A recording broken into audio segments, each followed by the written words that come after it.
Hello विद्यार्थियों, आपका आपके अपने पसंदीदा यूट्यूब चैनल दिव्य ज्ञान गंगा पर आपका स्वागत है।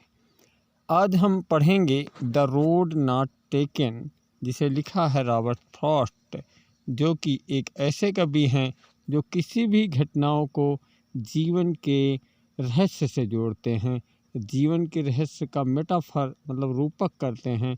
जैसे इस कविता को हम पढ़ते हैं और देखते हैं कि लेखक जो है, कवि जो है, वो जा रहा है किसी जंगल में से होकर के गुजर रहा है। जंगल में जो पेड़ हैं इस समय उनकी पत्तियां पीली पड़ चुकी हैं, पीले रंग का जंगल दिखाई दे रहा है। तो अब हम देखते हैं कि क्या होता है लेखक के साथ। पहले हम एक एक लाइन देखेंगे अपनी इस कविता का। जैसे टू रोड्स मीन्स दो रोड, डाइवर्ज्ड मतलब कि विभाजित होते थे इन ए येलो वुड्स, किसमें, एक पीले जंगल के अंदर। एंड सॉरी, और लेखक को तो कहता है मुझे दुख है, sorry, I could not travel, मैं ट्रेवल नहीं कर सका, यात्रा नहीं कर सका। ट्रेवल मीन्स यात्रा नहीं कर सका, बोथ मीन्स दोनों में, एंड बी वन ट्रेवलर क्योंकि वह अकेला यात्री था। लॉन्ग लंबे समय तक आई स्टूड खड़ा हुआ वहाँ पर, एंड लुक्ड डाउन और देखा नीचे, one as far as I could जितनी दूर तक वह देख सकता था, जितनी दूर तक वह देख सकता था उसने देखा। To where it bent, जहाँ पर ये मुड़ते थे, इन द अंडर ग्रोथ, गहरी झाड़ियों के अंदर, अंडर ग्रोथ गहरी झाड़ियों के अंदर तक, जहाँ पर ये मिल सकते थे। अब आप देख सकते हैं इसकी भाव क्या कह रहे हैं कि इस पंक्तियों में रवि कवि जो रॉबर्ट फ्रॉस्ट है अपनी एक यात्रा के बारे में बताता है। वह बताता है कि वह किसी एक घने जंगल से होकर के गुजर रहा था और जंगल में जितने पेड़ थे उनकी जो पत्तियां थी वो पीली पड़ चुकी थी, जिसकी वजह से जंगल जो है पीले रंग का दिखाई पड़ रहा था। कभी इस घने जंगल में आगे बढ़ता है और आगे बढ़ता चला जाता है, और एक समय ऐसा भी आता है कि जब रास्ता दो भागों में बढ़ जाता है। दोनों ही रास्ते घने जंगल की झाड़ियों में बिल्कुल घिरा हुआ दिखाई देते हैं, और वे निर्णय करना उसके लिए कठिन हो जाता है, बहुत ही कठिन हो जाता है कि वो किस रास्ते को चुने और कौन सा रास्ता ना चुने, क्योंकि वह केवल एक ही रास्ते पर चल सकता था, क्योंकि वह अकेला यात्री था। आगे हम इसमें देखेंगे कि अगली पंक्तियों को देखते हैं क्या है। हम इस पंक्तियों के एक एक शब्दों को देखते हैं। Then took the other just as fair, तब क्या है, टुक लिया, द अदर में दूसरे को, जस्ट एज फेयर जो कि फेयर था, सुंदर था, and having perhaps the better claim, having perhaps में शायद, बेटर माने और अच्छा, क्लेम माने दावा, शायद ये बहुत और ज़्यादा अच्छा दावा करता था दूसरा वाला जो रास्ता था। बिकॉज इट वाज ग्रेसी, क्योंकि इसमें घास थी, एंड वांटेड वियर, और ये वांटेड वियर इसमें ज़रूरत थी, मतलब वांटेड चाहता था, वियर में धारण करना, लेकिन मतलब ये हुआ कि अभी इसका प्रयोग नहीं किया था, इसको प्रयोग करने की ज़रूरत थी।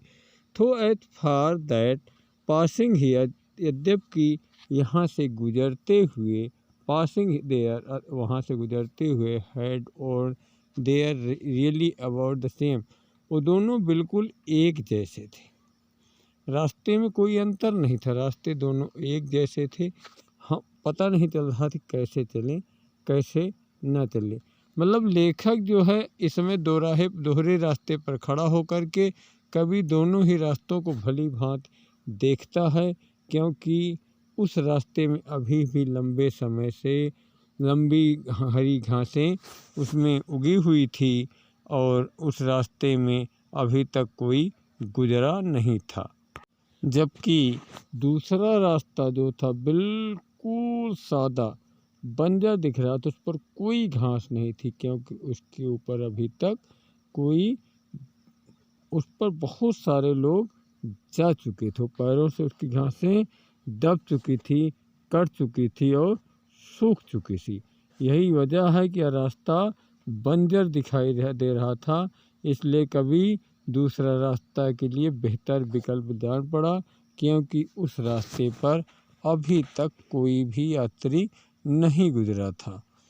अब हम अगली पंक्तियों को पढ़ते हैं और देखते हैं कि उन पंक्तियों में क्या है, एक एक शब्दों की मीनिंग के साथ।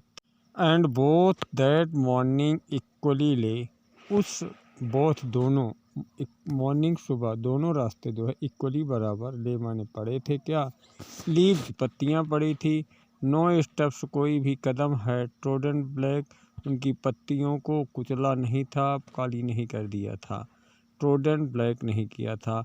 ओह अरे, I kept the first for another day, मैंने पहले रास्ते को किसी अन्य दिन के लिए रख दिया है।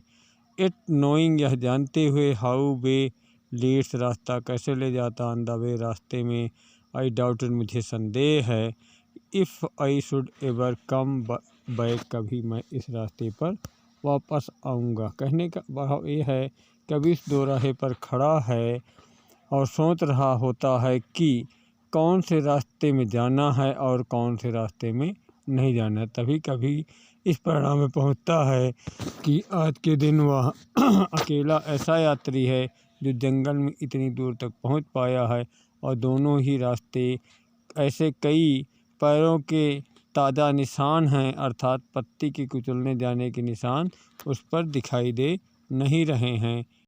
तब कभी जो है दूसरे रास्ते पर जाने का फैसला करता है और सोचता है कि पहले वाले रास्ते पर फिर कभी चला जाएगा, क्योंकि उसे अच्छी तरह पता है कि वह इस जंगल में दोबारा आएगा या नहीं, उसे खुद नहीं पता है। और फिर कभी ये भी जानकारी है कि जंगल के रास्ते किसी भूल भुलैया की तरह होते हैं और कौन सा रास्ता कहाँ मिलेगा किसी को पता नहीं है। फिर दोनों रास्ते आगे जाकर मिले हैं या नहीं भी मिले हैं, इसकी भी जानकारी लेखक को या किसी को नहीं पता है, क्योंकि यह जो जंगल है वो जीवन का जंगल है और जीवन के भूल भुलैया में हम अपने अलग अलग रास्ते को पकड़ कर चल रहे हैं। अब आगे देखते हैं दूसरी पंक्तियों में, चौथी पंक्तियों में क्या लिखता है लेखक।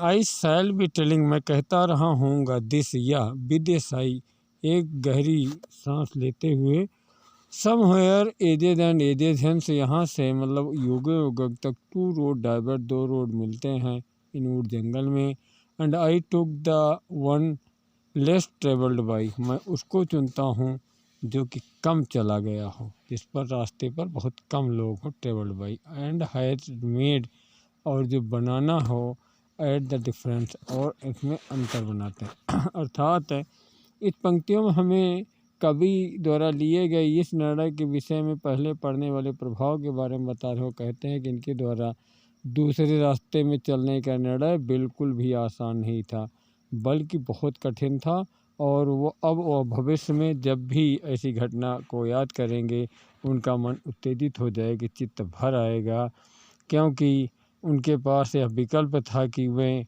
साधारण रास्ते से जा सकते थे या फिर ऐसा रास्ता चुनना जाते जिन्हें उनको जानकारी भी नहीं थी कि आगे क्या होने वाला हो, और इसलिए इस लड़ाई में उनके सोचने का तरीका बदल दिया और उन्होंने अपने ही जीवन में साधारण मार्ग को हटा दिया। अतः कवि कहने का मतलब ये है कि इस निर्णय में उसके जीवन को एक बहुत ही व्यापक और अच्छा प्रभाव डाला है। तो मेरे प्रिय विद्यार्थियों, आपको ये वीडियो कैसा लगा इसे कमेंट बॉक्स में अवश्य लिखें, हमें आपके सुझाव का इंतज़ार रहे।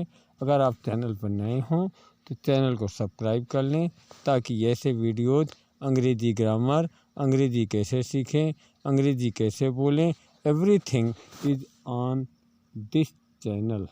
So subscribe my channel Divya ज्ञान गंगा।